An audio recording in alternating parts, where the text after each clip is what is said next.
Bonjour à tous, bienvenue dans ce nouveau crash test. Vous avez été très nombreux la semaine dernière à me suggérer de tester une machine à soda après avoir vu ma vidéo sur le Coca-Cola. Eh bien écoutez, c'est ce que nous allons faire aujourd'hui. J'ai hâte de voir comment ça fonctionne, ce que ça donne et je vous propose qu'on commence tout de suite.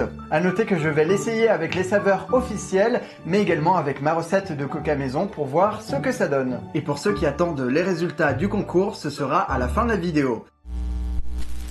Comme d'habitude, on va commencer par déballer la machine. J'ai pris une SodaStream, comme c'est la marque la plus connue. Et puis, j'aimais bien la couleur rouge. Voilà, ça m'a attiré. Du coup, c'est parti. Alors, qu'avons-nous à l'intérieur? Oh, c'est lourd.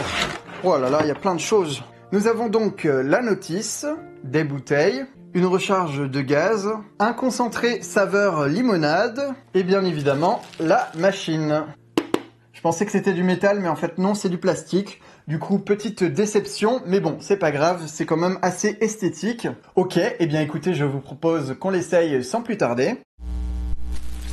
Ok, du coup, pour la première étape, il faut ouvrir la bonbonne de gaz.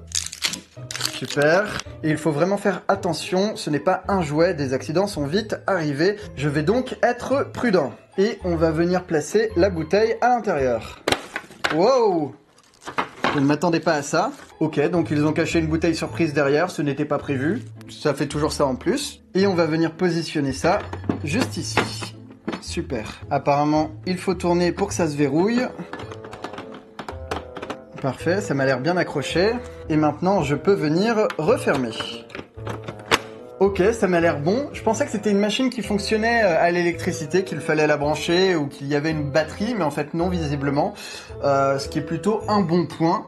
À présent, il faut remplir une des bouteilles avec de l'eau. On a une petite version avec 45 centilitres et la grande avec 840 millilitres. Je vais prendre celle-ci. Donc je suppose qu'il faut remplir jusqu'à la limite. Et c'est là qu'on vient accrocher la bouteille. Comment ça s'accroche? Ah, très bien. Oh, c'est une blague. Mais moi, je pensais que c'était une machine trop compliquée à utiliser, mais en fait, pas du tout. La machine est super grande, donc c'est vraiment pas simple à filmer, je suis désolé. Oh, mon Dieu. Oh. Ah, ok, ça s'allume. On va faire niveau 2. Ok. Oh là là. J'aurais dû appuyer qu'une seule fois et je l'ai fait à 3 reprises. Non mais ça a fonctionné, il n'y a pas à dire, on voit des grosses bulles, c'est plutôt pas mal. Bon écoutez, jusqu'à présent, je ne vois aucun point négatif. Il n'y a plus qu'à retirer, voilà. Et maintenant, on va tester la saveur limonade et après on pourra comparer le Coca vendu par SodaStream et le mien en version maison. Donc visiblement, c'est un bouchon pour une grande bouteille. Donc là, on va mettre la moitié, voilà. Et donc, visiblement, il suffit de verser ça à l'intérieur. Et ils disent d'agiter légèrement. Bah, écoutez, ouais, ça ressemble effectivement à une boisson gazeuse. Parfait. Bon, écoutez, c'est plutôt bon, rien d'exceptionnel, mais en tout cas, ça pique plutôt pas mal. Donc, il y a des chances que ça marche avec ma recette de Coca maison. Je vous propose qu'on passe à la suite. Ok, donc cette fois-ci, on va tester les deux Coca. Le premier version industrielle SodaStream et l'autre fait maison dont la recette est dans la vidéo précédente. Je vais commencer par remplir cette bouteille. Donc moi, j'utilise de l'eau en bouteille, mais bien évidemment, l'eau du robinet fonctionne également. C'est une question de goût, mesdames et messieurs. Je vais donc venir l'accrocher juste ici. Oh, raté. Ah, je me suis fail. Parce que je filme avec une main, c'est pas facile d'utiliser les deux. Ah, j'y arrive pas, c'est une blague. Voilà, j'ai réussi. Ah non, mais c'est pas possible. Je suis un boulet.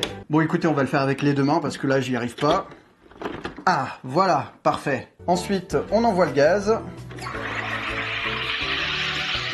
Je referme pour l'instant. Je vais prendre la deuxième qui correspond parfaitement à la quantité qu'on doit utiliser pour faire notre Coca-Cola maison.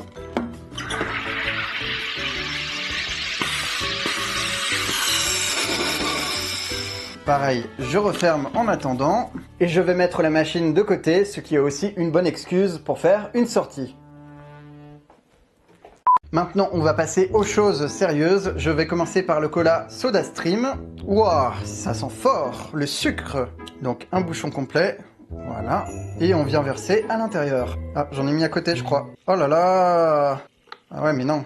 Il y a un truc qui va pas là. Je me disais aussi que tout se passait beaucoup trop bien dans cette vidéo. Donc déjà au niveau de la couleur, ça envoie du lourd, c'est bien noir et tout. Il y a l'odeur, c'est plutôt pas mal. Je vais refermer ça, ça tend là. Ma table va être toute collante, tout va bien. Et maintenant, je vais venir verser le coca maison que j'ai fait avant la vidéo. Si la recette vous intéresse, le lien est bien évidemment dans la description. Donc c'est parti. Pareil, je referme. Et je mélange. On arrive effectivement au même résultat que dans le précédent crash test, au niveau de la couleur en tout cas. Maintenant, il ne reste plus qu'à goûter. Donc c'est parti, je vais verser tout ça. On commence avec la version SodaStream. Alors là, on a l'effet coca, il n'y a pas à dire. Visuellement, c'est vraiment super bien. Ok.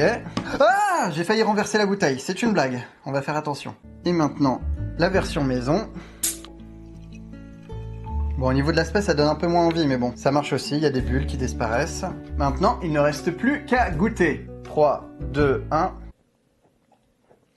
Bon, celui-là, sans surprise, est plutôt pas mal, il fait l'affaire. Et du coup, la version maison, attention mesdames et messieurs. C'est beaucoup mieux, clairement ça fonctionne, donc je suis content, mais je crois que j'ai mis trop de caramel cette fois-ci. Ils n'ont pas exactement le même goût, même celui-ci par rapport au vrai cola, mais après bien évidemment c'est une question de préférence. Une chose est sûre, je pourrais consommer celui-ci sans problème, tout en sachant que les ingrédients qui le constituent sont quand même beaucoup plus sains. C'est l'heure du bilan, écoutez, je ne m'attendais pas à ce que ce soit aussi simple et rapide. Il n'y a eu vraiment aucun problème, il n'y a rien à redire, je pense que vous êtes d'accord avec moi. Donc très clairement, je comprends le succès de cette machine. Vous pouvez en acheter une si vous aimez les sodas, les boissons gazeuses. Bien évidemment, il y a les recharges, mais maintenant vous le savez aussi, vous pouvez faire vos propres recettes à la maison. Et d'ailleurs, s'il y en a certaines que vous aimeriez que je teste, que ce soit des sodas ou des boissons connues, n'hésitez pas à me les laisser dans les commentaires. Vous l'aurez donc compris, c'est un crash test validé. Je devais également vous annoncer le gagnant du concours. Il s'agit donc de Nameltix et de son bocal à bêtises qui va donc venir remplacer à partir de la semaine prochaine les bonbons qui sont juste ici. Et vous vous demandez sans doute ce qu'il a gagné. Eh bien c'est très simple, j'ai décidé de lui envoyer tous les mois pendant 1 an des paquets de bonbons. Voilà, je vais lui exploser le bide, sa boîte aux lettres également. Il va pouvoir faire plaisir à toute sa famille et j'espère que ça lui fera plaisir. Rassurez-vous, il ne s'agit pas de ceux qui sont ici. C'est maintenant terminé, j'espère que ça vous a plu. Si c'est le cas, je compte sur vous pour laisser un pouce en l'air. Vous pouvez également vous abonner en cliquant juste ici ou aller voir mes autres contenus. Quant à moi, je vous dis à très bientôt pour de nouvelles aventures. Au revoir.